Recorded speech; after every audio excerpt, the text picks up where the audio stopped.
bisa muter-muter. Iya, aku juga mau buka sosmed deh. Oh iya, bisa muter-muter. Nah, iya, ngomong-ngomong, kalian kemarin masuk Zoom hukum administrasi negara nggak sama Pak Kani? Masuk lah, kan aku PJ-nya.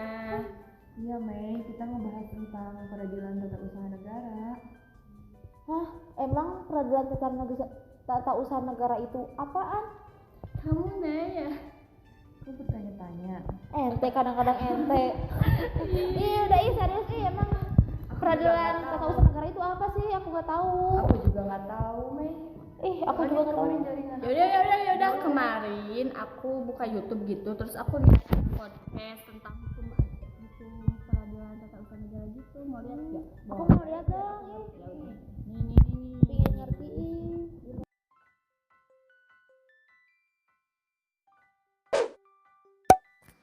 Ya, halo guys, kembali lagi bersama gue Rizky Ahmad Mauludin. Dan pada kesempatan kali ini kita kedatangan tamu yang sangat spesial. Di sini gue udah bersama Tiffany Desmita. Halo Tiffany, apa kabar? Halo, apa kabar? Baik. Baik. Sekarang Tiffany lagi sibuk apa aja nih? Paling ya namanya juga mahasiswi ya, kuliah gitu kan, tugas belajar lah, kayak gitu. Ya. Gue tuh lupa, Tiffany jurusan apa sih? Nggak tahu nih. Tuh. Aku pendidikan kewarganegaraan. Pendidikan kewarganegaraan dong. Berarti belajar soal bela negara, Ya pasti. warga negara, terus hukum berarti ya? Ya hukum juga kita belajar. Peradilan belajar apa peradilan? Belajar kita belajar peradilan. Nah, gue tuh sekarang lagi kemana-mana nih ya, melihat TV, IG, terus FYP TikTok gue juga, semuanya tuh soal Sambo semuanya. Soal Pak Sambo ya? Iya, soal Pak Ferdi Sambo gitu, bahwa kayak ditanya-tanya soal saksi dan lain sebagainya gitu. Tapi sebenarnya gue tuh gak ngerti sih, maksudnya tentang apa sih pengadilan itu, terus sebenarnya ada apa aja gitu, macam-macam dari pengadilan. Oke. Kalau misalnya gini ya, pengadilan peradilan gitu ya.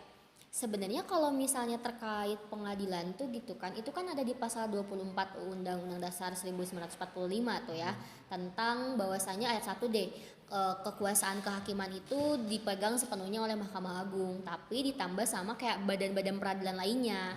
Nah, ada juga tuh turunan dari pasal 24 itu tuh turun. Jadi Undang-Undang Nomor 14 Tahun 1970 tentang ketentuan pokok-pokok kehakiman lah. Pokoknya pasal 10 ayat 1 tuh ada 4 macam tentang peradilan tuh. Ada peradilan umum, agama, militer, sama peradilan tata usaha negara. Oke. Gitu. Soal 3 tadi ya, ada militer, agama, umum, dan tata usaha negara.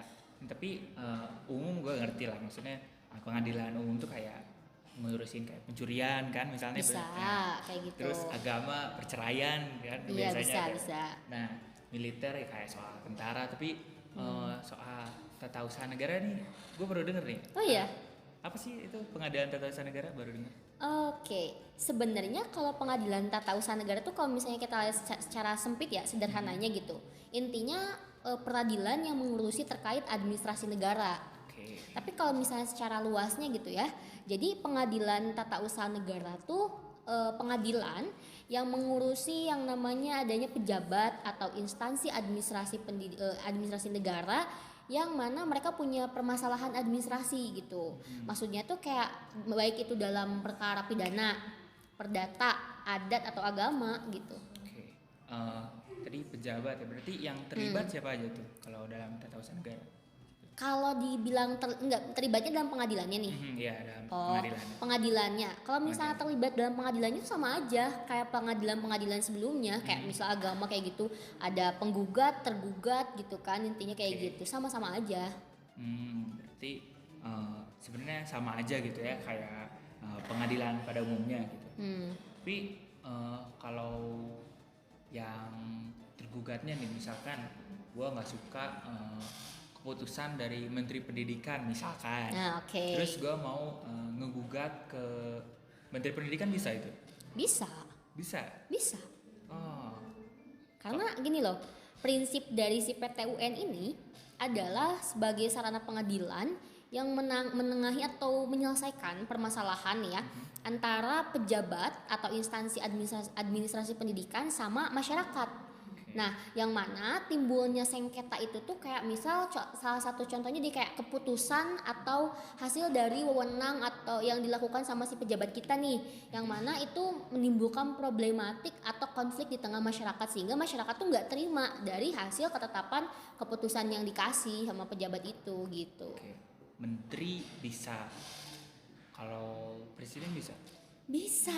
Bisa. Sekelas menteri aja kayak kebayang gak sih presiden aja bisa digugat gitu. Presiden juga bisa. Bisa. Wah. Nah, gini deh, inget gak tahun 2019 ya? 2019 tuh kalau nggak salah presiden kita Pak Jokowi itu pernah digugat loh sama salah satu warga negara kita. Bisa digugat berarti Bisa. presiden. Gua Nih, percaya, dengerin ya. Coba Nih. gua cari dulu ya. Oke, boleh. Cari Coba. dulu. Presiden digugat. Nah, coba aja. Soal apa itu?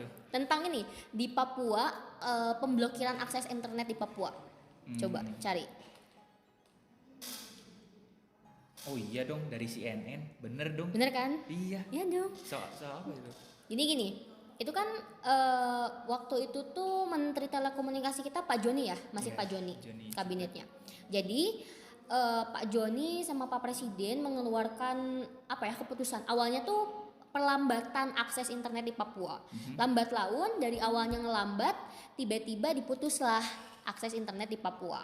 Nah, ketika itu ditetapkan, ada tuh 2 orang warga negara kita. Itu kalau nggak salah ada Pak Direktur Eksekutif dari SafeNet kalau nggak salah, sama Direktur Koordinatornya Pak Aji gitu ya. Itu mereka berdua merasa bahwa keputusan presiden sama menteri ini udah ngelanggar hukum, terutama untuk warga-warga di Papua.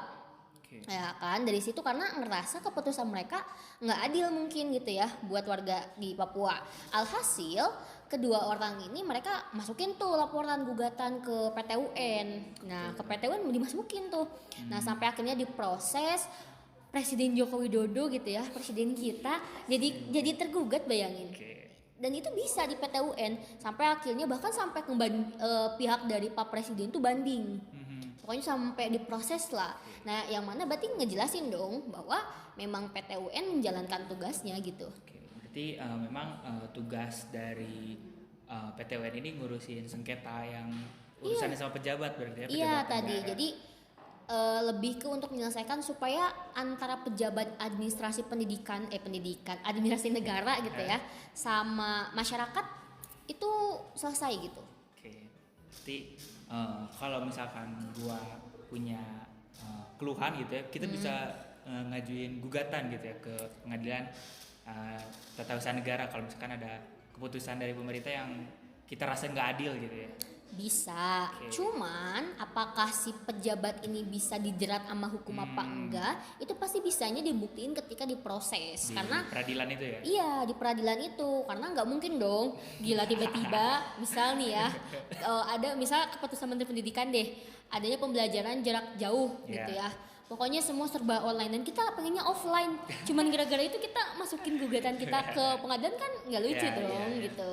Emang perlu pertimbangan juga. Iya, jadi benar-benar yang memang menyangkut hajat hidup orang banyak gitu. Oke, berarti bisa gua simpulin bahwa kalau di peradilan itu semua orang berarti sama ya di mata hukum. Sama.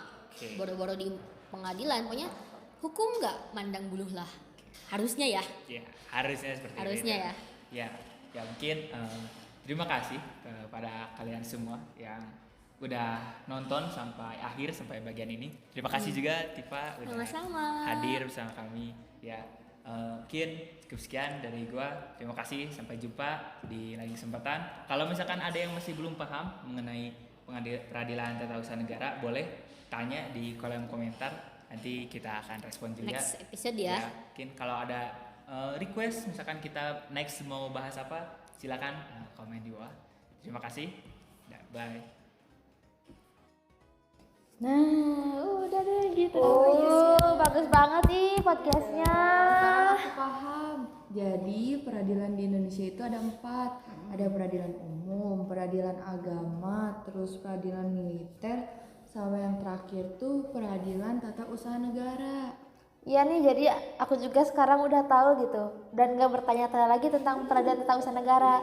Jadi sekarang aku udah ngerti. Jadi peradilan tata usaha negara itu adalah peradilan yang mengurusi sengketa antara pejabat instansi administrasi negara dengan masyarakat, baik perkara pidana, perdata, adat ataupun yang lainnya gitu. Dan dari hasil putusan atau ketetapan pejabat tersebut dari wewenangnya aku jadi tahu. Nah, setuju. Dan menurut aku sih dari kasus yang tadi di podcast, mungkin harapan aku ke depannya semoga penegakan peradilan tata usaha negara di Indonesia lebih ditingkatkan lagi ya. Bener itu. Setuju gak? Setuju banget dong. Udah yuk ke gerbang yuk, lapar. Kita istirahat yuk. Yuk.